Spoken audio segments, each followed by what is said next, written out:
Prepare yourself, guys. This is Prepare yourself. Very weird. T3 Media. Through the media. Hello, everybody. We did it. We made it through another week, and that means it is time for Talking Through the Medias, your home for entertainment news and reviews by fans for fans. You know the drill. Shoot us a like on this video. Make sure you subscribe to the channel for all your entertainment needs, and send us those questions and comments because we really do want to hear them. We are so very lonely. I'm Amy Newman. I forgot my name. I'm Amy Newman, and joining me today is the probably far more prepared and aware of his own name, Mr. Chris Fagan. Don't lie on me. This is one of those days where it feels like if I had a brain cell, it's been fried. It's just like one of those days. It's just all I guess it's all uphill from there, guys. Let's see if we can bounce back. Let's turn this ship around. Let's see if we can turn this franchise around, guys. Thank you for checking out another episode of Talking Through the Media with me and Amy. We're gonna run down a couple of trending topics and put some spotlights on some things that we think was pretty interesting and figure that you guys would want to talk about them. Hey, if you guys want to contribute to the show and send us anything, you can do that by going to www.t3medias.com/contact.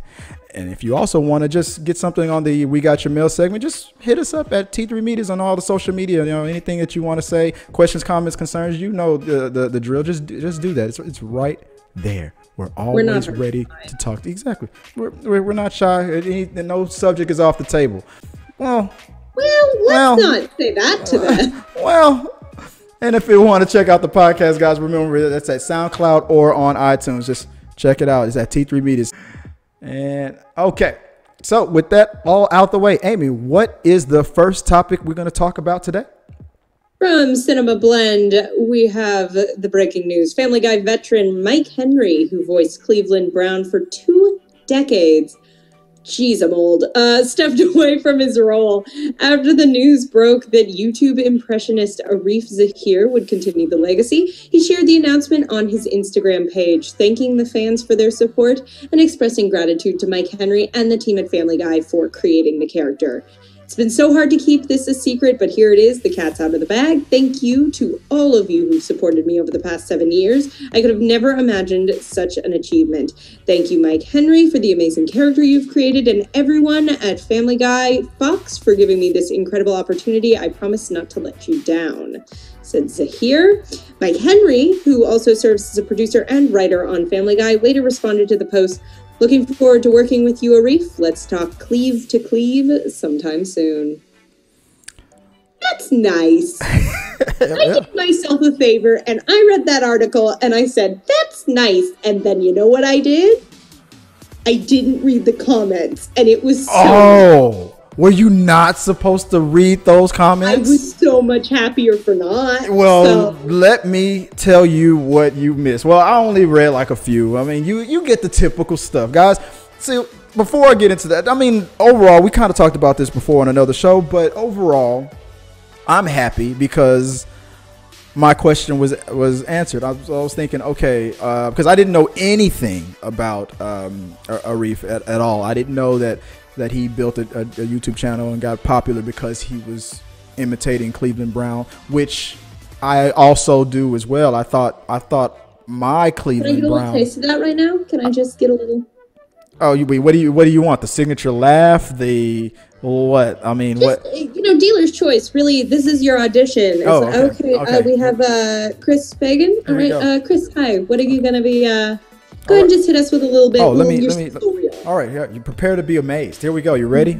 I'm the black guy on Family Guy. There, boom, done.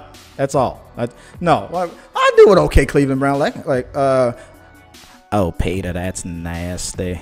I guess I don't know. I'm not ready. You could just leave your headshot with the in the trash and go. Oh, wow. I don't have to take this from you. I'm getting the hell on out of here. It's not awful. No, he's really good though. Yeah, I'd never heard of him. He does a solid. Yeah. I thought it was great. I was wondering if they were gonna. I still feel like the first episode we get when he's officially on the episode, Peter's gonna be like, something different. Yeah. You do something. If they gotta dig at it a tad. That's just like I'm predicting that the joke will be something like Peter is gonna say something like, I don't know why, but I feel like I feel like I'm more afraid of you right now. Like something about the fact that he's more black or something like that. That's probably gonna be the joke moving forward. I don't know why, but something tells me that I should be more afraid of you right now. Oh, that's a terrible Peter. God. Seth MacFarlane, when did you get here? All right, that's enough. Anyway, so so in the comment section, it was pretty much the same stuff. It was like, this is just social justice, warrior crap, and why was this a thing? Why is this necessary? Why did he have to? It was almost as if they were complaining if you're not clear what people were saying, scroll down to the comments on this video and enjoy a sampler. Yeah, guys, I'm sure. I mean, that's pretty much a done deal, right? Whenever this topic comes up, there's always going to be some people thinking, oh, it's ridiculous because if the situation was reversed and blah blah blah. And not to go back into the whole let's talk about the history of Hollywood and systemic racism or anything like that. But the fact is, it's not like this guy auditioned because he was like, kick the door down. Hey, Seth. I'm tired of Cleveland being disrespected by that white dude. I demand to take his job now. Like the dude gave up the role himself. And because of what he and other people felt like, okay, so this needs to change. This has been a problem in the past and we don't want to contribute to this problem anymore. And it's not like this. It's not like Henry's going to have like no job. He's a producer. He voices a ton of other characters. Now another person has an opportunity. Considering because I was like, oh, that's gotta suck. Like you've been voicing that, but honestly, considering that he is a writer and a producer on the show, I would not be surprised if they wrote like a bigger secondary character to start showcasing his voice acting. If they like bumped someone up or wrote in a new, that doesn't seem out of the realm of what they could do. Clearly they like working with him and, want to keep him involved in the show as closely as possible. Right. But at the end of the day, it's like everyone around this situation who's actually in this situation is being so like classy and sweet and cool about it. Like, and doing the right thing and doing it with a smile. Like, take a lesson from how to handle this. Just be nice. I swear, I feel like in this situation with, if they would have made a new episode and never would have made the announcement at all, no one would have noticed. That's what I was wondering about. Was it going to be a different voice? And when I looked him up and I was like, oh, he's doing the exact same voice. You close your eyes, you can't tell which. And I'm pretty sure as a joke, they'll sneak in like Henry will probably say one thing just to prove that no one can tell which is which. They probably shouldn't do that because then it's like, why are you taking away his opportunity? His opportunities. Then it'll come in from the left. It's like, oh, whoa. You give him the job and you take 1% of his lines away. What the hell?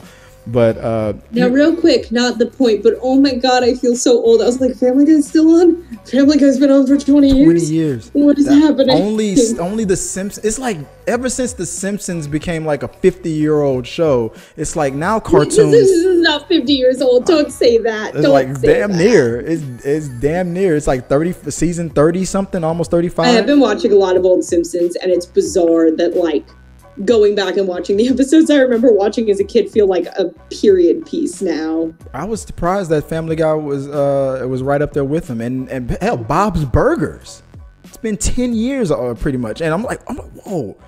Time is flying. I guess I don't know if it's because there's so much more content out there, you just don't notice it. But shows like that used to, back in the day, they'll get like maybe 6 seasons and come and go. Now it's like we don't want to anger Seth MacFarlane or all these other guys that's making these great cartoons. It's like they're getting like 10 seasons, hitting 20. The South Park is up there as well. I mean, these shows might not. I mean, they're gonna eventually end, but I mean, it's gonna be a while. I thought the Simpsons were gonna round it up to 20 and call it. Then I thought they were gonna round it to 30 and call it. I'm thinking now they're gonna probably go for an even 50 seasons and then call it. Because that's just I don't know. That's the way I feel about it. But other than that, guys, I think this was a good thing. Let us know what you guys think And we'll talk about it on We Got Your Mail. So like I said, hit the put it in the box below. What are your thoughts about is it Arif now taking over as Cleveland? Are you one of the guys that's like super excited about it? Let's see what's gonna happen. Are you one of the guys like they took our jobs? Put it in the box below and let us know what you guys think. But now let's go on to the next topic of the day. The first presidential debate of the season is trending from yesterday as President Trump faced Joe Biden for the first time. Moderated by Chris Wallace on Fox News, the topics were focused around topics like the Supreme Court, the coronavirus pandemic, the deflated economy, the protests and violence, election integrity, and the candidates' records. Just before the debates began, the New York Times obtained Donald Trump's tax information extending over more than 2 decades, revealing struggling properties, vast write-offs, an audit battle, and hundreds of millions in debt coming due. Trump paid $750 in federal income taxes the year he won the presidency. In his first year in the White House, he paid another whopping $750. He had paid no income taxes at all in 10 of the previous 15 years, largely because he reported losing much more money than he made. So, how'd that wacky debate go? Not great. Just for anybody who lost all of us. All of us. It was, that was weird, man. It was like the weirdest debate. That wasn't even a debate. It was just one guy only talking to his base, then doing whatever he could to lose some more of those people. And then another guy, like, I thought Joe would do better at like staying. It was like it was like all Joe kept telling himself was, "Don't walk over there and punch him in the face. Don't walk over there." It's like that's all I felt. Meanwhile, half of America's going, "Walk over there, do and punch it, him in do the it." face." But it was that's all it was. It was like the second he got thrown off his game or got off balance, it took him a while to get back on track. He did eventually, but it was like this dude was just kept bebopping and scatting all over. Chaotic. It was just chaotic. When we need, like, my God, if we're going to do this, because towards the end of it, it was just like, oh my God, we have 2 more of these. Yeah. I can't do it. Like, we need to turn off mics when it is not your turn. Oh, they're never going to agree to that. Because both sides have to agree to it. Trump will never agree. The one thing that I find the most entertaining and my fans love, not going to agree to that. Or at least a halfway decent moderator, because that was just pathetic. Like, it felt like, it's like, don't keep telling the kid throwing the tantrum, like, okay, fine, you can have 1 more cookie, but then not another cookie. Like, shut it down, dude. All I know is it was a mess, and I kind of miss politics being boring. Like, there was definitely a point where Biden came in with the, like, and, like, I wish, you know, there was someone up there making stronger statements, but, like, he kind of did the generic, like, well, I believe in unity and the Constitution. And I was like, I kind of miss just hearing, like, random political buzzwords said confidently and reassuringly. Like, it's not great, but it just felt comforting. Remember when politicians would BS us with stuff that was more feel-goody instead of BSing us with stuff that was like, if you don't vote for me, everyone is going to die and everyone's going to this. And it's like, it was the most, there's nobody that I spoke to who saw that debate that felt good, really good about anything, really. Yeah, no, like I said, we all lost that debate. It was all hijacked. And it was just chaotic, and it was angry. It was like angry. This whole year's been of just you want to try to find some hope and some goodness, and it's just frustrating. It just felt like banging your head into a damn wall. We talked about it a little bit before the show. The thing I think me and you were the most disappointed in was when it went straight to like family. It was like this stuff worked on like Hillary. Okay, I mean, as far as family goes, I mean, Bill was fair game because he was a former president. So I mean, as crazy as that stuff was then, it made a little bit more sense. But when you know your opponent has chosen, I'm talking about Joe Biden, has chosen to, he made it public. I'm going to take the high road. I'm not going to talk about his children. And Trump was like, but I am. It was like, you don't get how it's entertaining to your base, but it's going to look so bad when you once again attack a person who was in the military, a person who is dead. I mean, well, and a person with addiction who overcame addiction problems, which it's like, it's 2020. Like, we are moving on with how we talk about and address those issues. Like, I think most people know someone who has struggled or is struggling with some manner of addiction, and to try to pull it up is like a gotcha. Yeah. It's just cruel and unnecessary and mean for mean's sake. And I think that's what I really like. There's mean-spirited debate. Never been good. Not that people weren't doing shady stuff. Not that, there's not need for policy change and system change. I'm not arguing of like, let's just get back to normal. But a little bit of a return to just decency. Yeah. At least I think was what I think hurt most people. This just doesn't feel, it doesn't feel respectful. It doesn't feel decent. It doesn't feel, there's not that thing I feel like we've always tried to maintain in our politics of like, we don't see eye to eye, but at the same time, like, I think we're both people who care about our families. I think we want the best for this country. We just don't agree on how that looks. And like, we are just getting further and further and further away from being able to have those conversations. And like, I think Biden even called it out at one point of just like, this is so unpresidential. Yeah. And I think that's what everybody's frustrated with, of going through hell as a country right now between, everything kind of being as tense and scary as it is. And just not feeling like we have someone presidential and comforting of like, even if I don't always agree with the guy, I've usually been able to look at the president and been like, oh, okay, there's some semblance of an adult in the room. Yeah. And we don't feel that way anymore. My last bit of advice would be, when you're in a situation where you're already coming in, you know you're losing. That's what it was. You know you're losing. And out of all the things that would have been a no-brainer just to stay away from, because when you know you're losing and you're going to the low blows on attacking one family member who struggled with an addiction, another family member who's dead, and you have your own family who some are working in the White House, who can legitimately be attacked and brought up because they're in there.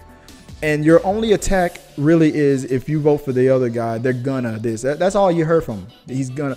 Joe Biden's gonna this, gonna that, gonna. But you are currently, if this issue is so bad, you've been the president for almost 4 years. Why haven't you fixed it? Oh, it would have been worse. But if it would have been worse if he was the president. Like, no, you wasn't even running against Joe Biden in 2016. So what are you talking about? That was the weird thing. If Joe becomes president, it's going to get worse. If we would have lost a million people due to COVID. But you said that we weren't even going to lose the 15 that we first had. It was that 15 is going to go to zero. And then when it got to the healthcare thing, that was to me the worst thing. Once again, he was going to say, I got a plan, and you'll see it soon. I got my. You want to see my tax returns? I'll show it to you tomorrow. Trust me. I'll show any day now. It's going to happen. You've been saying that for 4 years. It's like, I don't know how people can still look at that guy and go, yeah, this dude's definitely telling me the truth. At the end of the day, it's like we just hit the 1 million people death toll for COVID. It's worldwide. That's staggering. That's tragic. Like, and it's just like, I don't have the energy, and we don't have the time for this. Like, we need an adult in the room. Yeah. Hey, look. By the way, guys, science is it's. To say science doesn't get it, look up the definition of the word science. That's all I say. It's like saying 2 + 2 is 4, and then another person goes, but is it? Like, yes. It's math. It's the same in every country. Anyway, I don't know. That's just it was a frustrating night. I feel like it was weird. I feel like people as a country was like, damn, I can't wait to see the vice presidential debate now. that should be a better show. But I don't know. It's weird. I don't know. I'm looking forward to getting this all behind us. So just like Amy said last week, don't forget to vote. Doesn't matter who you're voting for. I mean, I know it matters to some people. It does matter to me, but it does matter to me. I'm talking about in the spirit of just democracy. Wherever you are on it. But everyone should have the right and should everybody, right to vote. Please do your research. Yeah. Know your facts. To protect our most vulnerable people. All right. So yeah, I guess you guys wondering why we brought politics into this, because that was we do entertainment news here, and that was a shit show. So I can't say it wasn't. Entertained feels like such a positive word, but you know, that was probably somebody's entertainment. I don't know, but guys, investing in a good bottle of whiskey, and we'll see how it goes. Oh yeah. Oh, I'm sure there was a bunch of drinking. Guys, put it in the box below. How many drinking games were happening out there yesterday? Do you have any tips? Because it's that fine line. Because like, if it's every time someone interrupts someone, like, oh yeah, take a drink. He just interrupted. Take a drink. He said, "Believe me, take a drink." I need to find the middle ground. Yeah. So give us some suggestions and some tips on that, on how to handle the debates moving forward. And I guess we'll talk about that on the next We Got Your Mail. So without further ado, what is the next topic out there today? Well, during the pandemic, let me start that over because we're still in it, baby. Due to the pandemic, SNL did a few remotely produced shows at the end of last season. However, for this Saturday show, the cast, the crew, and a live studio audience will be back in Studio 8H. However, tickets to the show's dress rehearsal and live show come with a long list of health stipulations. For starters, all ticketed guests will be required to take a mandatory COVID-19 test upon arrival, according to the SNL ticket site.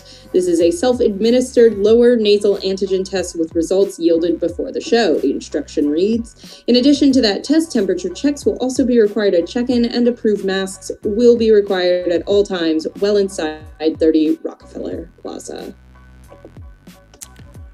Well, feels like a lot of work to me. Yeah. I get why the show has to still happen. I get cast and crew. I know we're easing back into what regulations for stuff can look like. Personally, some of it's outside of my comfort zone, but I get that it needs to happen. Isn't Jim Carrey the going to be the first host in the next show that's about to come out? Yeah, I know they have him in to do Biden, so that would make sense. I wonder if that's just a Biden thing or if that's him hosting thing. I got to look that up again. But as far as like the how they're going to handle it and whatnot, I'm wondering. Well, I mean, is it that situation where like the sports teams where they're using those COVID tests that are like super fast results and things like that? I'm assuming. So are we gonna go back to? So are we gonna still social distance? Are we still gonna? I mean, that's what I'm curious about all these things. Like, what's gonna happen? I just feel like having the audience in feels like such a complicated extra layer and such a big risk. Right. Than like actors and crew where it's like you can really like know who you're dealing with. I just feel like I know it's not ideal, but it's like I really feel like just having someone on the laugh track button would be like, we understand. I've watched, we've all been watching late night shows and stuff. We're using those fake laughs from. We've all been watching. I don't understand the rush and the need to get audiences back in the room. It just feels like such an extra layer of work and expense and risk.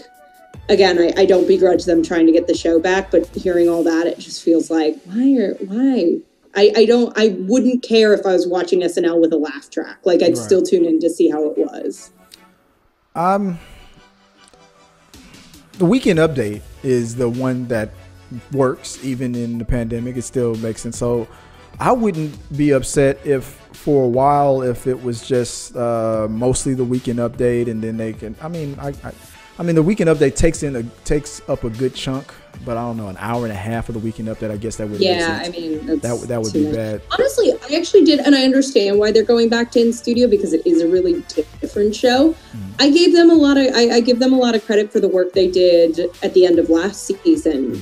Just sort of transitioning and doing everything from, like, the editors did an amazing job of making that work. And in a weird way, I do think some of the talent really got to shine. Like, you definitely could see who was good and who wasn't. Right. Because the people who were just funny, like, still totally shined. And there were definitely some people where it's like, oh, without like being on set with the audience, with the wigs, with everyone else around you, this is like falling a little flatter. So I didn't hate it.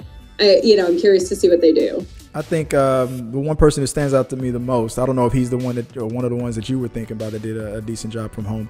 I think Pete Davidson really, like, at first I was like, oh, this feels so, I feel like, I don't know. I feel like I could just be watching this on YouTube or whatnot. I feel like this is just it looks like a low, you can tell that everybody's working from home kind of a thing. But then when he started bringing his mom more into it, I'm living with her. That, it was like, dude, this guy, this is it. I love this bit, how he's like, I'm living with my mom again, and he just kept, working that joke in and whatnot. So I was like, this feels like that could be its own, like a little channel or thing or whatever. Not saying that could be, I don't know if he's already doing that or not, but that bit, or at least that sketch, when it got to Pete Davidson, I was like, that works, because he kind of captured more of how we were kind of feeling when it was like really getting depressing and stuff. He was capturing that really well. But yeah, for the most part, they all did as good as they could. Yeah, it was admirable. But you were right. Some were like, "Ugh, you." This isn't gonna. I'm not gonna tune in for this. But guys, let us know what you guys thought about or think about the upcoming season. How it is gonna be moving forward. What do you speculate? Do you think are they gonna still do the whole social distance? I predict that they're probably gonna have a couple of sketches where they're gonna joke about social distancing and then actually be socially distancing and trying to stay safe. In reality, so I think it'll work out. We'll adjust. We'll get used to it as things progress. It'll be fine. But I guess let us know what you guys think, and we'll talk about it on We Got Your Mail. So without further ado, what's the next topic of the day? Deadline reports that during a video chat with Terminator star Arnold Schwarzenegger for the 2020 Austrian World Summit, James Cameron shared that Avatar 2 is, quote, 100% complete, with Avatar 3 clocking in at being, quote, sort of 95% complete. Cameron, the inflection was my addition. Cameron added the production team is currently filming the remainder of the third film's live-action sequences. Thank God. I don't know how much longer I can go without my Avatar people. You are a huge fan of the Na'vi, aren't you? Unobtainium. All those things. The big dragonflies. Yeah. Forgot what those things were called. Did you like that the sex scene with the tails thing? Did you like that? Did you? Hold up, I might need to see this movie now. I never saw Avatar. What? And at this point, I have no... Okay, here's the thing, and here's my issue. Because we're getting a lot of comments now. I can feel the comments. When you miss a big budget movie, when you miss something that, like, blew up and did the kind of box office number something like Avatar did, generally... there is, even if it's not a bunch of people going, oh my God, this is my favorite movie of all time, something like Titanic. Right.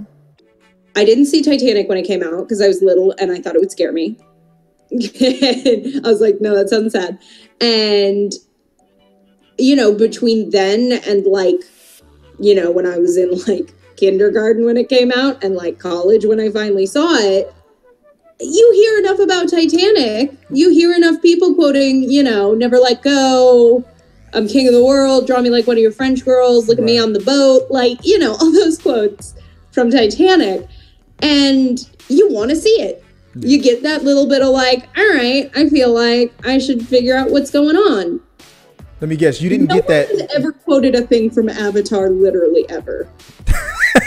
That was the problem with Avatar. Like that. No one has ever been like, oh my God, it's just like the thing in Avatar. No, like they're blue people. That's literally all anybody remembers from Avatar. Yeah, the Na'vi. That the year that that year after. Here's the example that I hear a lot.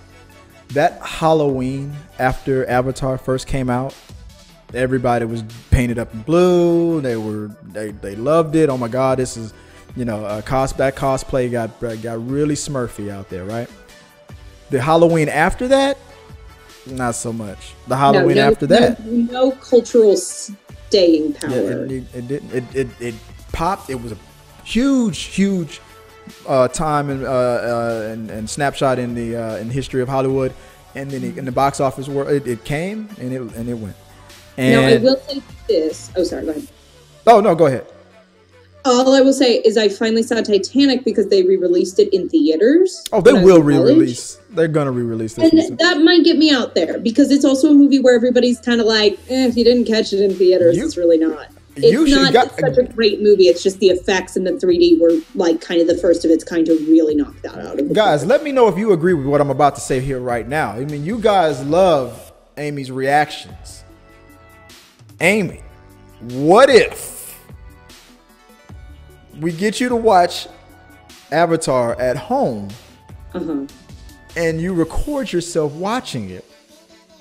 And it's going to be an editing thing for me, but I can put it on the channel. And just for key moments in the movie, get your reaction to some things.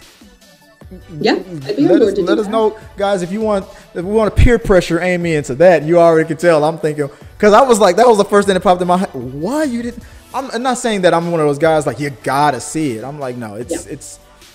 I would have been like, you got to see it if we were talking about Avatar 4 or something like that. If he would have stayed consistent and released a sequel when it made sense. But James Cameron, being the perfectionist that he is and the mega powerful guy that he is, he's not going to be told what to do by anybody out there at Fox or anybody, whoever owns it. Disney's not. Yeah, there's like, whatever you say, Mr. Cameron. When you go over budget in a movie like Titanic, and it becomes the highest grossing movie of all time, and then your next project, it was pretty much a retelling of Dances with Wolves in space, and then that becomes the highest grossing. After that, producers are gonna be like, whatever. It's gonna take you how many years for part 2? Whatever you need. How many billions do you need, sir? They're gonna do whatever you. But that was part of the problem. I'm going to be very curious to see how this movie does, though, because I've never talked to somebody who was like, no one has ever told me Avatar's their favorite movie. No one has ever been like, oh my God, I can't wait for the sequel.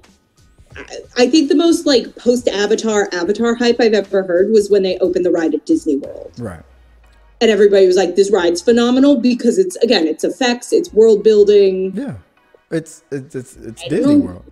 I do stand by my deal I'd like to make with James Cameron. Like, I know we're getting like 45 Avatar movies now, which is great. Thank you for doing this. But can I trade one of them for Titanic too? Because I kind of want to see how that goes. Yeah. What happened? Like Leo pops back out of the water, sees the everybody the new boats taking everybody away. What the hell? Like his zombie comes back for revenge. He like pops up like, funny joke, huh? Everybody comes back, but it's like I don't know that there. It's great. You hit the nail on the head. I mean, how many to this day? I don't know how many years it's been since the Batman: The Dark Knight with Heath Ledger, but how many people are still dressing up like Heath Ledger's Joker? I mean, even if you don't, even if you hadn't seen it, it's like I can quote you things from that movie. I know pieces of that movie. Yeah, why so serious and stuff like that? I mean, you're right. You're right. But guys, I mean, before I move to the next topic, I know we're gonna wrap it up. But one thing that I said I thought was kind of harsh. I remember when me and Sean were talking about this because he loves James Cameron. He's a James Cameron apologist, right? So he can't wait for the sequel. What? A Cameronite? Yes, he is very much so. You got it tattooed. Cameron life tatted on his chest. And he goes, Did you get a tattoo that just says JC forever? Yeah, so right.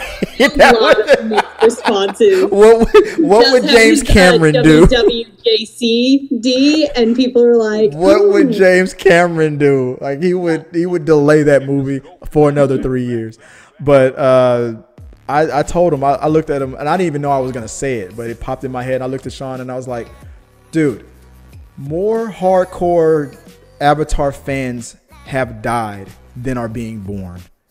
That's why, because we were arguing about if Avatar 2 was going to do this, beat what Avatar 1 did and become the highest grossing film of all time. No. It's not mathematically possible.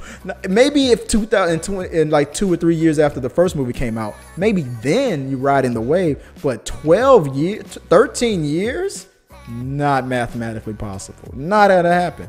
And everybody keeps saying, I don't doubt James Cameron, but if that happens, I don't know, but I guess comment guys below, what should I do if I lose that bet? Swing this as the first movie to be released right after the vaccine, and we're all just like, yes, anything. They're like shooting up, going to go see Avatar 2. No, that's not even gonna motivate people. I don't know, guys. Am I wrong, guys? Let me know what you guys think. Put in the box below 2 things. Tell me, do you think Avatar 2 will become the highest grossing movie of all time?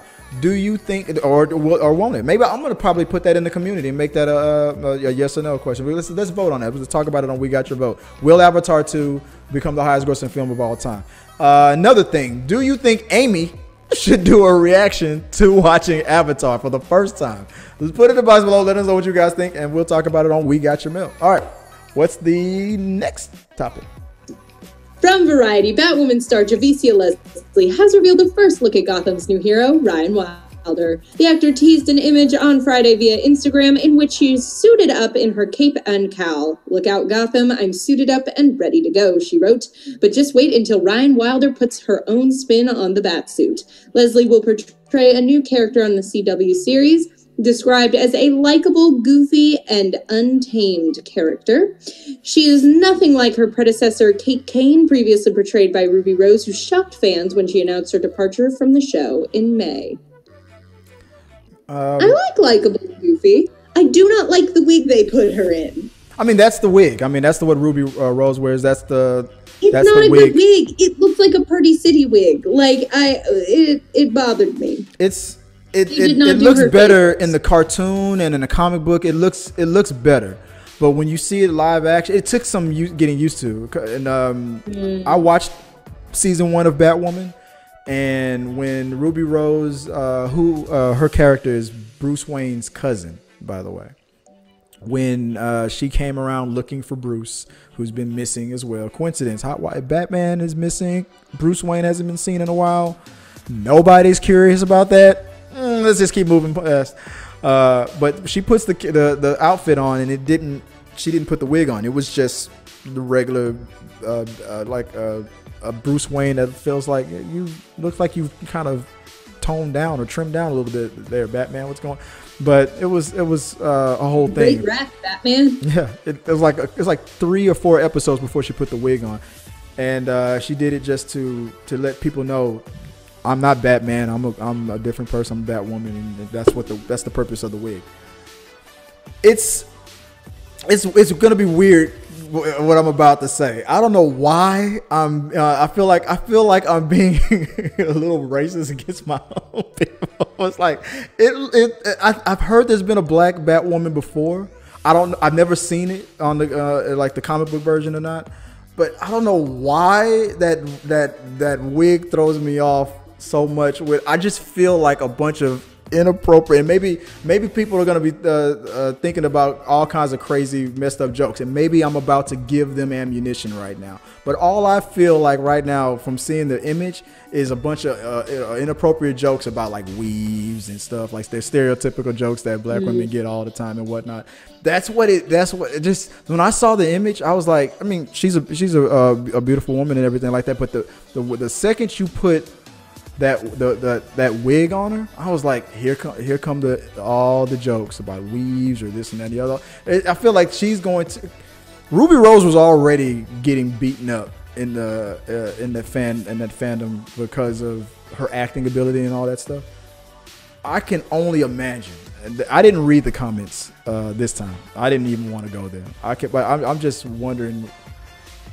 I hope that however different she's going to be from Kate, from the Kate character, the Ruby Rose character, I hope it's like it blows people away. Like, wow, yeah, she's way better and whatnot. And then people can be like, get past the fact that she's a black woman now taking on the. But the second I saw the wig on her, I was like, oh man, I can only imagine those freaking comments. But I don't know. What was your first impression, or what do you think?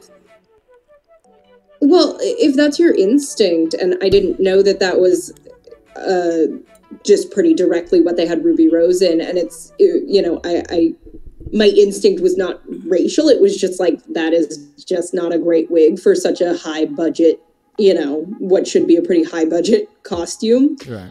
And I do feel like between my initial instinct and certainly your initial instinct of, oh, this kind of almost makes me uncomfortable that this is going to be ammunition for people being awful, it kind of feels like if your whole point is like she's a totally different character, she's a totally different person, design her own look. Yeah, and maybe they will, because I mean, again, when Ruby Rose, when her character came in, when Kate came in looking for Bruce, found out he was Batman, took the suit, she wore his suit. She didn't change anything. Then later she was like, I want to put some extras, this and that in it to let people know that this is not Batman. Maybe you know what? Maybe now you got me thinking. They did that for her. Maybe they will do that. Maybe this is going to be the same situation. This person, for whatever reason, Kate's gone. For whatever reason, they're going to explain. She finds the suit. I mean, she's not going to probably have time to make some.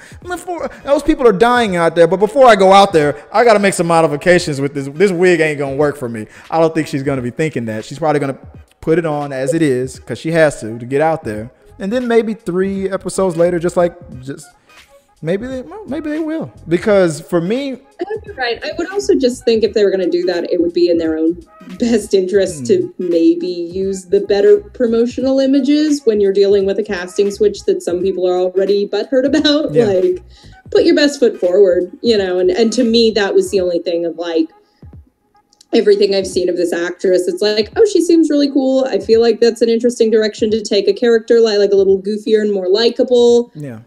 Put your best foot forward with your marketing materials. Don't undercut your actress with a Party City wig. Like, yeah, they got to do better with that wig. That's got to be one of the things that's going to go. And maybe that you know what, you just helped me put my fears to rest.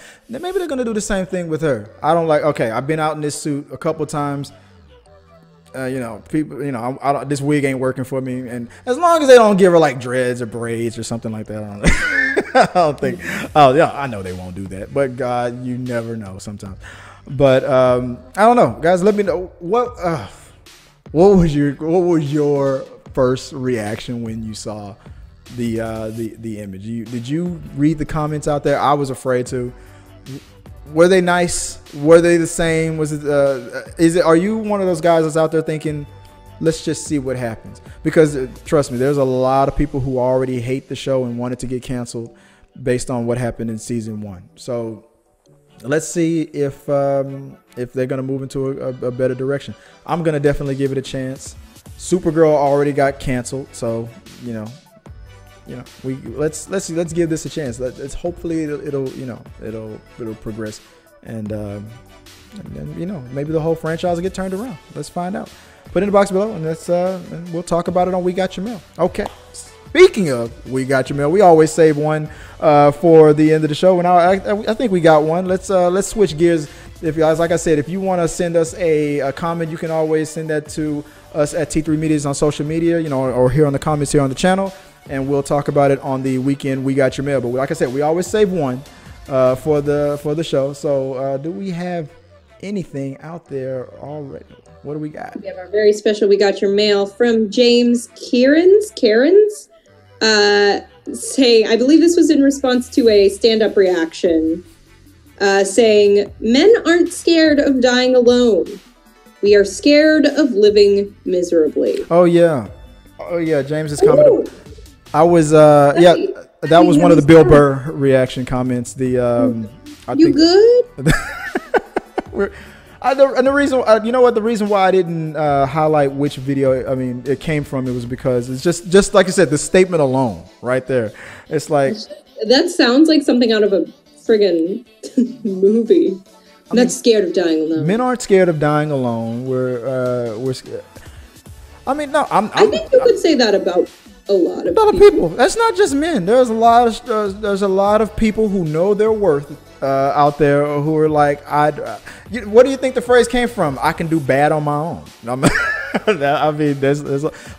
and there are a lot of people who are codependent or are used to being in a relationship, who are afraid of being alone. There's people who right out of a breakup a week later is trying to jump back into a relationship. There's all that's not just a truth for men. For me, it's true for me. I'm not afraid of being alone. But do I want love? Do I want to find someone out there? Yeah, I do, and I did, and I'm happy. But and if it didn't work out, I would mourn the relationship for the appropriate time, and then I'd be out there, in the clubs and looking for the next ex Mrs. Fagan. So no, I don't know. If it didn't work out with me and Joy, what would I do? What's the answer that would make her happy? Never get over her. I'm never going to get over her, and I would be a shell of a man, and I would wander in the woods just like aimlessly, just like a guy just looking for his keys constantly. That would be... That would be you from the couch tonight. You're welcome, bud. That would be my mountain, my boulder that I would be moving up the hill, and to have it constantly, coming back down. That would be the rest of my life. Baby, I can't live without you. Now let's see what Jamesia doing. No. I'll be on the set of Batwoman. Hey, what did we talk about last week? A better wig.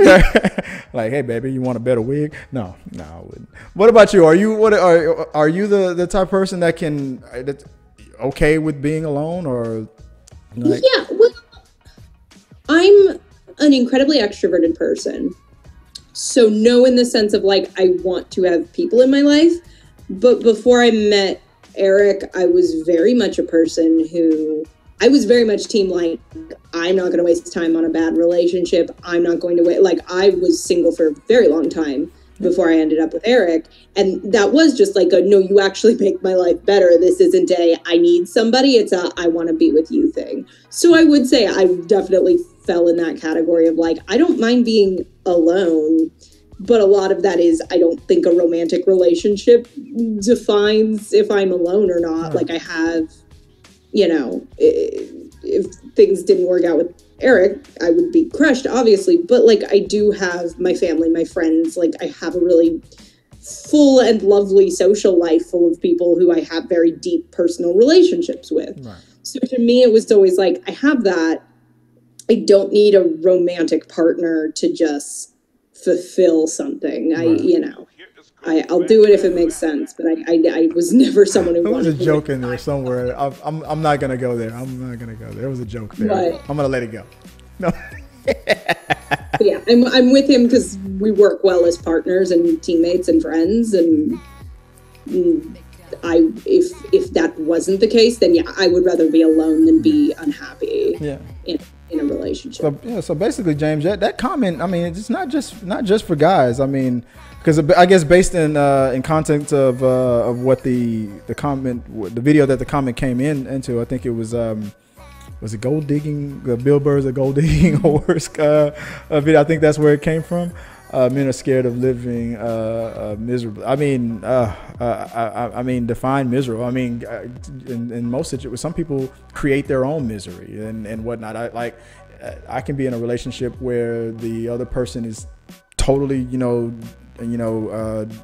a good person and doing everything that I said that I love and want in a relationship. But if I'm one of those guys that, or if you're one of those people who are constantly looking for something to sabotage and whatnot, you can create your that misery. I mean, it does. No, some people are never going to be happy. Like, I feel like there are people where I have just learned, like, it's always going to be something. Yeah, and it's not the something you need to work on. Yeah. On you. Yeah. Work on you, boo. Your genitals is what that looked like, but I meant like your internal. It's like you haven't yet gone one episode without pointing at the southern regions. But I guess that's our love advice for. How many fans before people start gifting?